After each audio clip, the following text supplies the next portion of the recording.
And it'll be the Greens who'll ultimately decide whether Wayne Swan's budget measures pass through the Parliament by and large, because the minor party assumes control of the balance of power in the Senate from the 1st of July. Greens leader Bob Brown says this budget is lacklustre and a missed opportunity, fails to make the most of the mining boom. Senator Brown, good morning. Good morning, Fran. The Treasurer we just heard said this budget shares the prosperity of the mining boom to every postcode.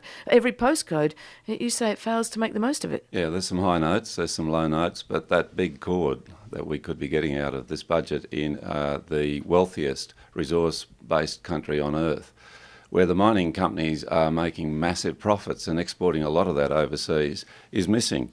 And the mining tax, as proposed by Treasury, would have brought in an extra $100 billion over the next 10 years. That's $10 billion per year, which we Greens believe should be there. We're the conservative and responsible managers of budget in supporting Treasury on that. Both the big parties are failing to do that. And so as a result of that, we've got the National Gallery, for goodness sake, being squeezed. So it's going to have 5 or 6 less exhibitions in the coming year. This great national institute, which gives Australians enormous praise, is going to have to cut its presentation to the public and to the hundreds of thousands of people who go there each year in the middle of a mining boom. Come on. Well, what are you going to do about it? You're going to hold the balance of power in the Senate after the 1st of July. What are you going to do about the big chord, as you say, that's not there, which is the higher mining profits tax? Well, we'll be working with the government to reverse that sort of unnecessary and miserly cutting of the public good. Well, I think we just heard from the Treasurer they're not in the mood for turning. They're not in the mood for revising that. Well, it's not the mood of the Treasurer or the government that counts here. It's the well-being of the Australian people.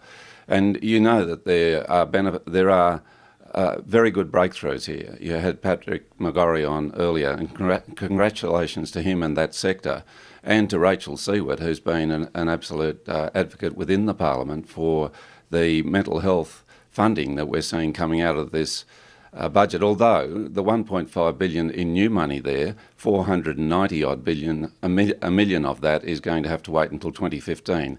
It's the spending's backed 5 years down the line from now. Just to clarify your position on the mining tax, though, I mean, you say the mining tax isn't high enough. You want it back to the original tax, which reaped a lot more money for consolidated revenue. But ultimately, if you can't get the government to agree with that, will you pass the mining tax or will you block it? No, I've said since the last election that we would go for the option that the Labor Party has of leaving $100 billion with the big mining companies that should be in the public pocket, because Tony Abbott would leave them with $145 billion that should be in the public pocket. He's worse. See, he's less publicly responsible. Where is the sovereign wealth fund, Fran, that 37 other countries have got? Abu Dhabi's got $600 billion. Norway's got half a $500 billion in a sovereign wealth fund to build such things as high-speed rail, which we should be Australia's best configured for on the face of the planet.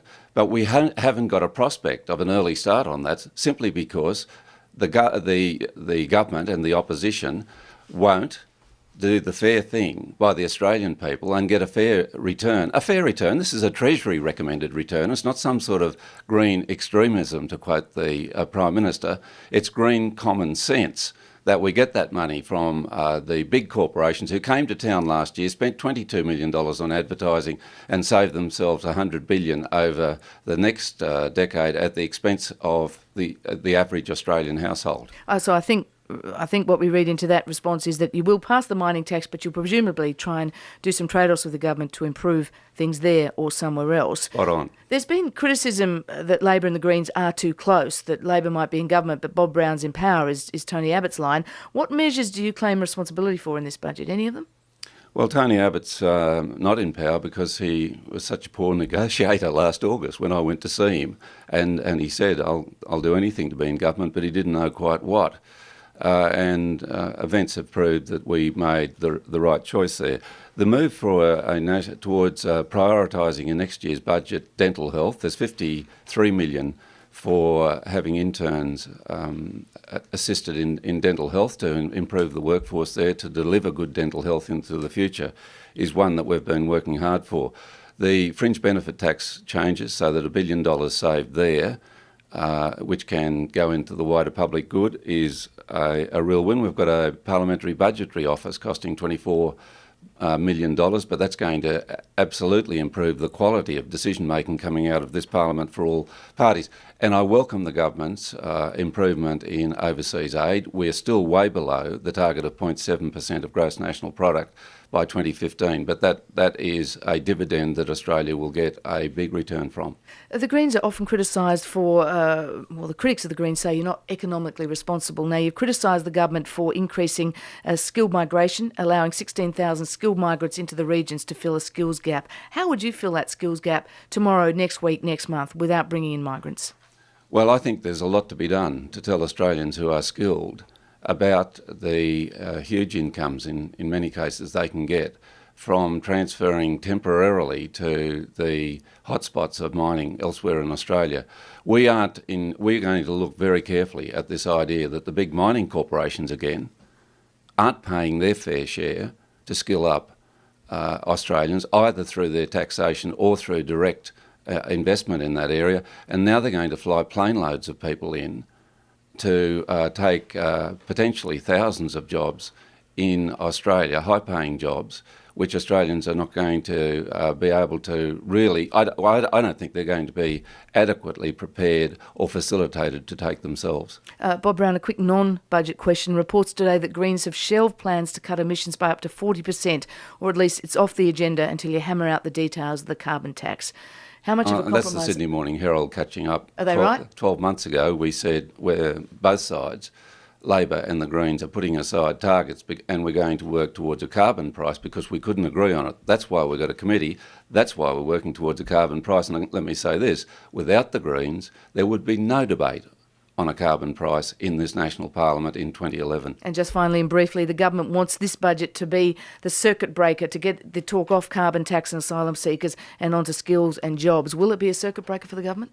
I don't think it'll change the dynamic and the very necessary discussion on a wide range of things, including those. And Fran, just finally, the environment has been squeezed to death out of this budget. There's nothing for the Tasmanian forests. There's a 30% cut in the Department of Heritage. The Treasurer didn't mention Indigenous Australia or the environment in his speech last night. The big parties just don't get the values side of this great country of ours. They're not properly funding it. Bob Brown, thank you very much for joining us. Thanks, Fran. Greens leader Senator Bob Brown, and from July the 1st, the Greens will be the balance of power players in the Senate. It's 4 minutes to 8. Michelle Grattan's up next.